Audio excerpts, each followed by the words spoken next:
লিখিতাম মনের বিরুদ্ধে কি কবিতা লেখা যায়?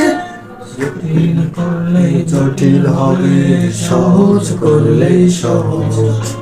মাথার ভিতরে গাঁজা ঘোরে, গাঁজার ভিতরে মাথা, গাঁজার ভিতরে মাথা ঘোরে। তামাক বৃক্ষের পাতা নষ্ট করে মন।